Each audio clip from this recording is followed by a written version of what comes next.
पंतप्रधान नरेंद्र मोदी यांची ती स्कीम होती, त्याच्या अंतर्गत आपण 5 गावं दत्तक घेतलेली आहे. तर त्या 5 गावांमध्ये आपण असे स्मार्ट क्लासरूम दिलेले आहे. म्हणजे हा टीव्ही आहे, याच्यामध्ये सॉफ्टवेअर आहे पेन ड्राईव्ह मध्ये. तर 1ली ते 4थीच्या विद्यार्थ्यांना खूप सुंदर आहे. फक्त टीव्ही लावून ते लावलं की सगळ्या विद्यार्थ्यांना सगळा सिलेबस बघायला मिळतो. पूर्ण अभ्यासक्रम आहे. तर असे आपण 4 गावांमध्ये दिलेला आहे. असे जे चार्ट्स आहेत, आता माझ्या मते त्यांनी तशीच बारीला दिलेले आहेत. असे चार्ट्स पण आपण या गावासाठी दिलेले आहेत की जे विद्यार्थ्यांना मुलांना खूप फायदेशीर ठरतील. आणि आताच व्हिडिओ दाखवला, खरंच या विद्यार्थ्यांना त्याचा खूप मदत होते, उपयोग होतो. असं आपल्या सगळ्या विद्यार्थी मित्रांनो आपण समाजासाठी काहीतरी देणं लागतो, बरोबर की नाही? आपण यायचं कॉलेजमध्ये लेक्चर करणार आहे, तुम्ही पास होणार आहे, बरोबर की नाही? आता नवीन एज्युकेशन पॉलिसी येते, याच्यामध्ये सर्व विद्यार्थ्यांना काहीतरी सामाजिक बांधिलकी म्हणून तुम्ही काहीतरी केलं पाहिजे, बरोबर की नाही? आणि म्हणून आपण हे अशा वेगळ्या प्रकारचे उपक्रम तुमच्या सगळ्यांच्या मदतीने करत असतो. आता आपण मंगरुळ गावाला एक प्रोजेक्टर दिलाय. प्रोजेक्टर मध्ये मोठा स्क्रीनच्या माध्यमातून पीपीटी वगैरे अशा सरांना ते शिकवता येतील अशा पद्धतीने प्रोजेक्टर द्यायला दिले.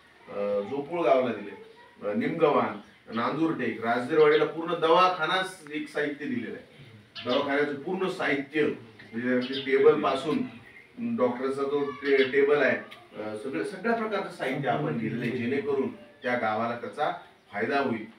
इथून पुढे सर्व विद्यार्थ्यांनी असं ठरवलं पाहिजे की आपल्याकडे बऱ्याच जणांकडे लॅपटॉप आहे, आमच्याकडे लॅपटॉप आहे. या विद्यार्थ्यांना एक दिवस आपण असं आलं पाहिजे की अरे यांना आपण कम्प्युटरची ओळख करून देऊ. मग त्यामध्ये वर्ड फाईल कशी ओपन करायची किंवा त्यांना कम्प्युटरचं सुरुवातीचं ज्ञान जरी आलं तर अशा पद्धतीने आपण तुम्ही असं एक नियोजन केलं पाहिजे की अरे आपण एखाद्या शाळेमध्ये आता आपण दत्तक घेतलंय गाव, इथं आपण आलं पाहिजे. आप लॅपटॉप घ्या, आपल्यासोबतचे लॅपटॉप घ्या, या विद्यार्थ्यांना किंवा कम्प्युटरची ओळख जर झाली तर त्याचा खूप मदत, खूप उपयोग या ठिकाणी होईल. समाजासाठी काहीतरी आपण देणं लागतो, त्यामुळे आपण हे सगळ्या गोष्टी केल्या पाहिजे. मित्रांनो, आपण स्वतः करता तर खूप करतो, परंतु इतरांसाठी जेव्हा आपण करतो तेव्हा आपलं नाव होतं, बरोबर की नाही? अण्णा हजारेंनी त्यांच्या गावासाठी खूप काही केलं म्हणून लोक मानतात, बरोबर की नाही? स्वतःसाठी जगलं तर कोणी विचारत पण नाही. आणि म्हणून मी सर्वांना एक विनंती करेन की अशा पद्धतीने आपण हा सर्वे आयोजन करण्याचं हेच एक कारण आहे की आपल्याला प्रत्येक घरामध्ये जाऊन तिथले प्रश्न कळले पाहिजेत, त्याच्यावर काय उपाययोजना करायच्या त्याही आपण कळल्या पाहिजेत. अशा पद्धतीच्या ज्या काही स्कीम आहेत त्या आपल्याला माहिती झाल्या पाहिजेत, बरोबर की? तर मी पुन्हा एकदा मुख्याध्यापक शिरसाट सर आपलं नाव सूर्यवंशी सर या चांगल्या पद्धतीने, अतिशय खूप सुंदर पद्धतीने हे सगळं उपक्रम राबवत आहेत. शाळा खूप सुंदर आहे एकदम, तुम्ही सगळे बघा, खूप छान ते काम इथे करतायत.